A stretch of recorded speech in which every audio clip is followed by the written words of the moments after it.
Hello friends, आज आपण BCom TY या वर्गातील ऑडिटिंग याविषयी चर्चा करणार आहोत. सर्वप्रथम ऑडिटिंगच्या सिलेबसविषयी आपण चर्चा करू.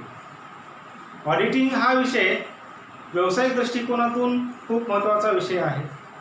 कोणत्याही व्यवसायाला आपला नफा तोटा काढण्यासाठी लेखापुस्तके ठेवावी लागतात आणि त्या लेखापुस्तकाचे परीक्षण अंकेक्षकाकडून करून घ्यावे लागते आणि या क्रियेलाच अंकेक्षण असं संबोधलं जातं.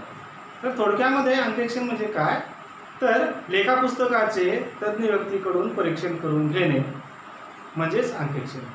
तर अशा या अंकेक्षण किंवा ऑडिट या विषयाचं जो सिलेबस आपल्या विद्यापीठाने दिलेला आहे त्याविषयी आपण आज चर्चा करणार आहोत. मुळात ऑडिट हा सब्जेक्ट प्रामुख्याने प्रॅक्टिकली सब्जेक्ट आहे. म्हणजेच आपले CA चार्टर्ड अकाउंटंट जे आहेत ते प्रत्येक व्यवसायाचं अंकेक्षण करत असतात आणि ते अंकेक्षण करत असताना ते वेगवेगळ्या एव्हिडन्सची तपासणी करत असतात आणि त्या एव्हिडन्सवरून व्यवसायात झालेले आर्थिक व्यवहार आणि त्यांची सत्यता तपासत असतात आणि त्या व्यवहारावरून व्यवसायाला झालेला नफा किंवा तोटा याचे पण ते परीक्षण करत असतात. तर अशा या ऑडिट विषयी आपल्याला निश्चित स्वरूपातून पूर्ण ओळख व्हावी.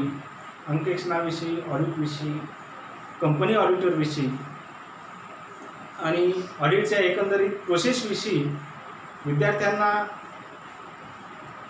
तोंड ओळख व्हावी, त्यांना निश्चित स्वरूपातून त्यात नॉलेज प्राप्त व्हावं आणि उद्याला चालून निश्चित स्वरूपातून टॅक्स कन्सल्टंट म्हणून आपण कार्य करत असताना ऑडिट हा विषय आपल्याला मदतीला येतो. त्याचसोबत आपले बरेच विद्यार्थी CA होतात आणि CA झाल्यानंतर प्रॅक्टिकली ते ऑडिटचं काम करत असतात.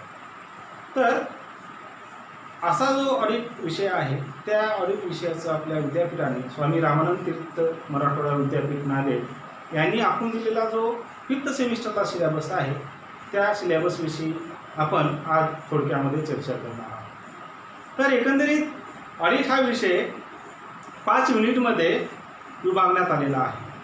म्हणजेच ऑडिटिंगचा जो आपला सिलेबस आहे तो 5 युनिटमध्ये विभक्त करण्यात आलेला आहे.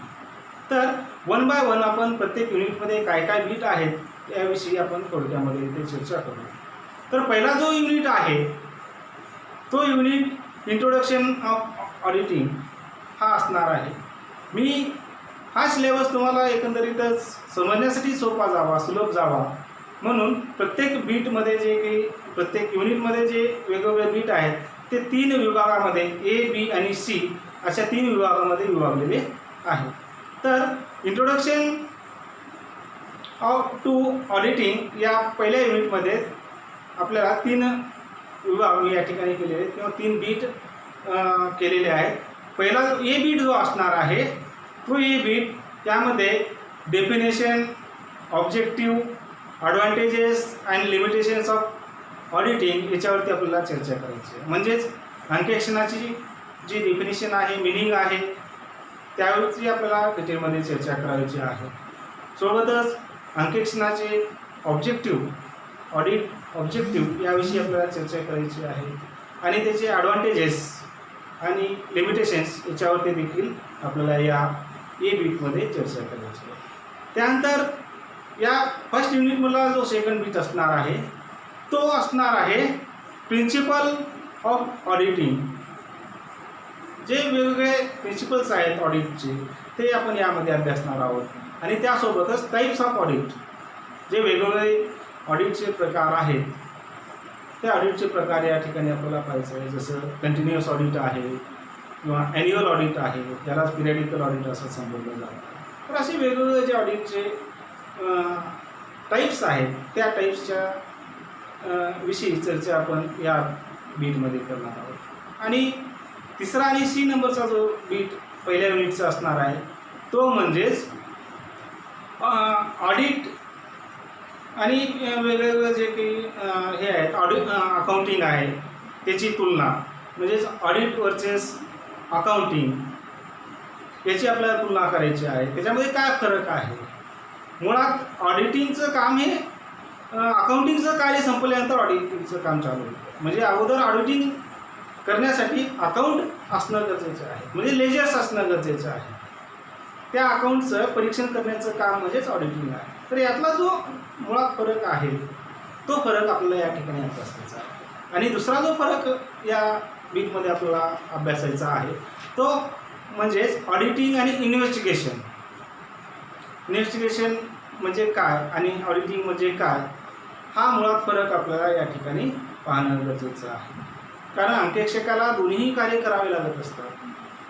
ऑडिटिंगचंही काम करावं लागत असतं आणि ऑडिटिंगचं कार्य प्रभावीपणे पार पाडण्यासाठी अंकेक्षकाला इन्व्हेस्टिगेटर म्हणून देखील कार्य करावं लागत असतं, म्हणजेच त्याला इन्व्हेस्टिगेशन देखील करावं लागत असतं. तर यातला जो फरक आहे त्याविषयी देखील आपल्याला फर्स्ट युनिटच्या सी या बीटमध्ये पाहायचं आहे. तर अशा प्रकारे आपण डिटेलमध्ये फर्स्ट युनिट अभ्यासणार आहोत. त्यानंतर सेकंड युनिट जो ऑडिट या विषयाचा असणार आहे तो म्हणजेच कंपनी ऑडिटर. कंपनी ऑडिटरविषयी निश्चित स्वरूपातून डिटेलमध्ये चर्चा आपण या युनिटमध्ये करणार आहोत, म्हणजे त्या चॅप्टरमध्ये थोडक्यामध्ये आपण करणार आहोत. तर हा युनिट देखील मी 3 विभागामध्ये विभागलेला आहे. पहिला जो युनिट असणार आहे पहिला जो बीट असणार आहे यामधला ए बीट तो असणार आहे qualification and qualification and disqualification of company auditor. Company अंकेक्षकाचं क्वालिफिकेशन काय आहे याविषयी आपल्याला चर्चा करायची आहे. प्रामुख्यानं CA जे व्यक्ती असणार आहेत किंवा चार्टर्ड अकाउंटंट ऑफ इंडिया या इन्स्टिट्यूटनं ज्या व्यक्तींना CA पदवी बहाल केलेली आहे तेच व्यक्ती प्रामुख्यानं CA म्हणून अंकेक्षणाचं कार्य करू शकतात. तर असे जे अंकेक्षकासाठीचे जे प्रामुख्यानं क्वालिफिकेशन आहे ते क्वालिफिकेशन आपण या ठिकाणी पाहणार आहोत. त्याचप्रमाणे डिस्क्वालिफिकेशन म्हणजेच अंकेक्षका होण्यासाठी डिस्क्वालिफाय होऊ शकतो. एखादा अंकेक्षक जर फ्रॉडमध्ये समावेश असेल आणि तो फ्रॉड न्यायालयामध्ये जर निश्चित स्वरूपातून त्याच्यावरती न्यायालयाने तशा स्वरूपातून निर्णय दिला असेल तर तो या ठिकाणी अंकेक्षक म्हणून राहण्यासाठी पात्र ठरत नाही. किंवा एखादा अंकेक्षक दुर्दैवाने वेडा ठरला किंवा दिवाळखोर झाला तर असा अंकेक्षक देखील कंपनी ऑडिटर म्हणून कार्य करू शकत नाही. तर अशा अंकेक्षकाचे जे की क्वालिफिकेशन आहेत किंवा डिस्क्वालिफिकेशन आहेत हे आपण यामध्ये पाहणार आहोत. त्यानंतर बी बीमध्ये rotation and removal of company auditor. अंकेक्षकाचं जे रोटेशन आहे, अंकेक्षकाची नियुक्ती ही दर वर्षाला करावी लागत असते. समजा कंपनी आहे, प्रायव्हेट लिमिटेड कंपनीमध्ये अंकेक्षकाच्या नियुक्तीसाठी जी जनरल बॉडीची मीटिंग असते किंवा वार्षिक सर्वसाधारण सभा असते त्या सभेमध्ये तशा स्वरूपातून चर्चा केली जाते आणि अंकेक्षकाची पुनर्नियुक्ती केली जाते. तर त्यासाठीचं जे रोटेशन आहे ते रोटेशन किंवा मग एखाद्या अंकेक्षकाला जर त्या व्यवसायाचं अंकेक्षण म्हणून द्यावायचं नसेल तर त्यासाठीचे प्रोव्हिजन काय आहे. तर अंकेक्षकाची नियुक्ती ही तितकीच महत्त्वाची आहे जितकी त्याची रिमूव्हल आहे.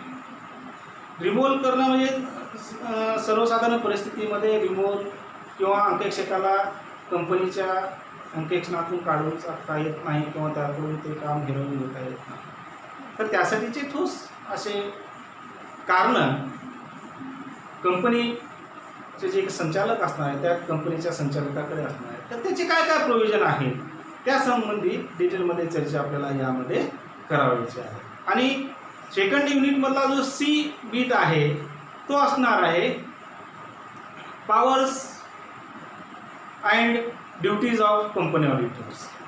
की काय काय पॉवर्स आहेत, काय काय अधिकार आहेत अंकेक्षकाचे, ते अधिकार आणि ड्युटीज आणि रिस्पॉन्सिबिलिटी. जशा ड्युटीज अंकेक्षकाला देण्यात आलेल्या आहेत कायद्यानुसार त्याच प्रकारे त्याला रिस्पॉन्सिबिलिटी देखील देण्यात आलेल्या आहेत. तर त्या रिस्पॉन्सिबिलिटी कोणत्या कोणत्या आहेत यासंबंधी आपल्याला यामध्ये चर्चा करावायची आहे. युनिट नंबर 3 जो अंकेक्षकाचा ऑडिटिंगमध्ये असणार आहे तो असणार आहे audit planning procedure and documentation. तर यामध्ये जो युनिट नंबर 3 आहे त्यामध्ये ऑडिट प्लॅनिंग कशी असते, प्रॅक्टिकली जेव्हा अंकेक्षणाचं कार्य अंकेक्षकाला करावं लागतं तेव्हा त्याला प्लॅन करावं लागतं, किंवा कोणतंही कार्य आपल्याला यशस्वीपणे पूर्ण करायचं असेल तर त्यासाठीची प्लॅनिंग नियोजन हे निश्चित स्वरूपातून महत्त्वाचं असतं. आणि अंकेक्षणाचं तर खूप महत्त्वाचं कार्य अंकेक्षकाला करावं लागत असतं. यामुळं अंकेक्षकाला काय काय प्लॅनिंग करावी लागणार आहे, त्यासोबत त्याची प्रोसिजर काय असते आणि डॉक्युमेंटेशन काय काय स्वरूपाचे लागणार आहे याविषयीची इत्थंभूत चर्चा आपण या युनिट नंबर 3 मध्ये करणार आहोत. या ठिकाणी पण मी युनिट नंबर 3 जो आहे तो 3 युनिटच्यामध्ये विभागलेला आहे, बीटमध्ये विभागलेला आहे. पहिल्या बीटमध्ये आपल्याला ऑडिट प्लॅन याच्याविषयी चर्चा करायची आहे. तर ऑडिट प्लॅन काय काय असतो, कशा स्वरूपाचा ऑडिट प्लॅन ऑडिटर बनवतो याविषयी आपण चर्चा करणार आहोत. त्यानंतर ऑडिट प्रोग्राम, अंकेक्षण कार्यक्रम त्याला मराठीतून संबोधलं जातं. तर अंकेक्षणाचं यश अपयश हे प्रामुख्यानं ऑडिट प्रोग्राम किंवा अंकेक्षण कार्यक्रमावर अवलंबून असतं. प्रामुख्याने ऑडिट प्रोग्राम म्हणजे एक प्रकारची प्लॅनिंग असते, एक प्रकारची रूपरेषा अंकेक्षणाची. अंकेक्षणाचे कार्य कंटिन्युअस ऑडिटमध्ये अंकेक्षकाला वर्षभर सातत्याने करावं लागत असते आणि हे कार्य यशस्वीपणे पूर्ण करण्यासाठी त्याच्याकडे प्लॅनिंग असणं गरजेचे आहे. ती सर्व प्लॅनिंग या ऑडिट प्रोग्राममध्ये देण्यात आलेली असते, आखण्यात आलेली असते. त्यानंतर ॲडव्हान्टेजेस आणि डिसॲडव्हान्टेजेस ऑफ ऑडिट प्रोग्राम, काय काय ॲडव्हान्टेजेस आहेत आणि काय लिमिटेशन्स आहेत त्या ऑडिट प्रोग्रामचे, हे यामध्ये आपण चर्चा करणार आहोत. यामधला जो की जो बीट असणार आहे युनिट नंबर 3 मधला तो बीट असणार आहे मेथड्स ऑफ वर्क. ऑडिटचं जे की किंवा ऑडिटिंगचं काम जे अंकेक्षकाला करायचं आहे, अंकेक्षकाच्या कर्मचाऱ्यांना करायचं आहे, सहकाऱ्यांना करायचं आहे, त्यांचं नेचर ऑफ वर्क काय असणार आहे, मेथड ऑफ वर्क काय असणार आहे, पद्धत कशी असणार आहे कार्य करण्याची, यासंबंधी ची चर्चा आपण यामध्ये करणार आहोत. आणि त्यासोबतच वर्क डिस्ट्रीब्युशन, की अंकेक्षकाचे जे काही सहकारी असणार आहेत त्यांना निश्चित स्वरूपातून वर्क डिस्ट्रीब्युशन करण्यात आलेलं असतं. कोणत्या सहकार्याकडून कोणतं कार्य करून घ्यायचं आहे याची पूर्णपणे आखणी या ऑडिट प्रोग्राममध्ये करण्यात आलेली असते. आणि त्यामुळे वर्क डिस्ट्रीब्युशन कसं असणार आहे याविषयी देखील आपण या बीटमध्ये चर्चा करणार आहोत. युनिट नंबर 3 मधला जो की सी बीट आहे त्या सी बीटमध्ये आपल्याला ऑडिट वर्किंग पेपर्स, की ऑडिटरला काय काय वर्किंग पेपर्सची आवश्यकता असते याची आपण या ठिकाणी चर्चा करणार आहोत. जसे की ऑडिट नोटबुक आहे. ऑडिट नोटबुक ही अंकेक्षकासाठी आणि त्यातल्या त्यात अंकेक्षणासाठी देखील खूप महत्त्वाचं असं एक डॉक्युमेंट आहे. कारण अंकेक्षकाला सातत्याने कार्य करावं लागत असतं आणि अंकेक्षक हा ॲट अ टाईम एकाच वेळेस अनेक अंकेक्षणाचं कार्य करत असतो. म्हणून अंकेक्षकाला प्रत्येक व्यवसायासाठीची एक नोटबुक ठेवावी लागत असते आणि प्रत्येक महत्त्वाच्या बाबी, महत्त्वाचे आधिक्य, महत्त्वाचे महत्त्वाचे जे की आधिक्य आहेत ते सर्व टिकून ठेवत असतो. महत्त्वाच्या ज्या गोष्टी आहेत त्या प्रत्येक व्यवसायाच्या त्या नोटबुकमध्ये लिहून ठेवत असतो आणि त्याचं अंकेक्षणाचं कार्य करण्यासाठी ऑडिट नोटबुक ही त्यासाठी खूप महत्त्वाची गोष्ट असते. तर ही कशी मेंटेन केली जाते याविषयीची चर्चा आपण या बीटमध्ये निश्चित स्वरूपातून करणार आहोत. जरी आपण थेरॉटिकली हा सब्जेक्ट शिकणार आहोत तरी देखील निश्चित स्वरूपातून प्रॅक्टिकली हे सर्व कार्य कसं होतं हे देखील आपण या ठिकाणी अभ्यासणार आहोत. म्हणजेच आपले बरेच विद्यार्थी अंकेक्षणाचं कार्य शी होऊन करत आहेत. जसे अनुराग लड्डा आहेत, संतोष राठी आहेत, भाटगावे आहेत, हालवरचे आपले चितकोटे आहेत, असे अनेक विद्यार्थी जे आपले सी झालेले आहेत ते निश्चित स्वरूपातून प्रॅक्टिकली अंकेक्षणाचं कार्य, ऑडिटचं कार्य करत असलेले आपल्याला दिसून येतात. आणि निश्चित स्वरूपातून आपल्याला देखील उद्याला चालून सी होऊन अंकेक्षण करता येऊ शकतं आणि एक खूप मोठं ब्राईट करिअर CA झाल्यानंतरचं आहे हे निश्चित स्वरूपातून सर्व विद्यार्थ्यांनी लक्षात ठेवणं गरजेचं आहे. तर युनिट नंबर जो 4 आहे आपल्या ऑडिटिंगमध्ये तो खूप इंटरेस्टिंग आहे. Dictation and provisions of fraud याविषयीचा आपल्याला या ठिकाणी चर्चा करायची आहे.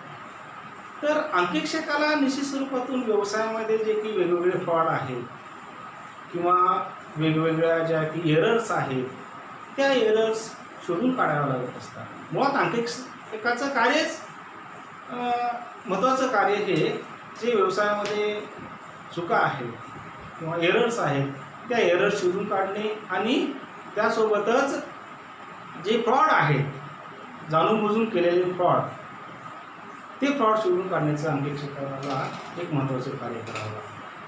तर त्यासाठी आपल्याला या युनिट नंबर 4मध्ये निश्चित स्वरूपातून कशी चर्चा करायची आहे. तर या युनिटमध्ये देखील 3 बीट आपण चर्चा करणार आहोत. पहिल्या बीटमध्ये एरर्स चुका म्हणजे काय आणि चुकांचे प्रकार म्हणजे टाईप्स ऑफ एरर याविषयी चर्चा करणार आहोत. अजाणतेपणे झालेली एखादी चूक याला आपण इग्नोर करू शकतो, पण जाणून बुजून जर ती चूक होत असेल तर निश्चित स्वरूपातून व्यावसायिक दृष्टिकोनातून खूप परिणाम त्याचा दुष्परिणाम व्यवसायावरती झालेला दिसून येतो. म्हणून जे एरर्स आहेत ते एरर्स शोधून काढणे ते एरर्स व्यवसायातून काढून टाकण्याचं कार्य अंकेक्षकाला करावं लागत असतं. त्याची चर्चा आपण या बीटमध्ये करणार आहोत. जो दुसरा बीट असणार आहे युनिट नंबर 4मधला तो असणार आहे फ्रॉड्स आणि टाईप्स ऑफ फ्रॉड्स की जे की लबाडी कपट कारस्थान जे व्यवसायामध्ये झालेलं आहे आर्थिक फसवणूक झालेली असणार आहे किंवा झालेली असू शकते तर ते शोधून काढण्याचं कार्य अंकेक्षकाला करावं लागत असतं. तर त्यासाठीचे जे काही प्रोव्हिजन्स आहेत ते सर्व आपण या ठिकाणी अभ्यासणार आहोत. आणि सी जो बीट असणार आहे तो सी बीट म्हणजेच जे फ्रॉड आहेत जे एरर्स आहेत त्यासंबंधीचे ड्युटीज अँड रिस्पॉन्सिबिलिटीज अंकेक्षकाच्या ज्या ड्युटीज आहेत रिस्पॉन्सिबिलिटीज आहेत फ्रॉड आणि एरर्सच्या संदर्भात त्या संदर्भात अंकेक्षकाला कोणत्या कोणत्या ड्युटीज पार पाडाव्या लागणार आहेत कर्तव्य पार पाडाव्या लागणार आहेत या संदर्भात आपल्याला चर्चा करायची. तर अशा प्रकारे 4था युनिट आपण डिटेलमध्ये अभ्यासणार आहोतच.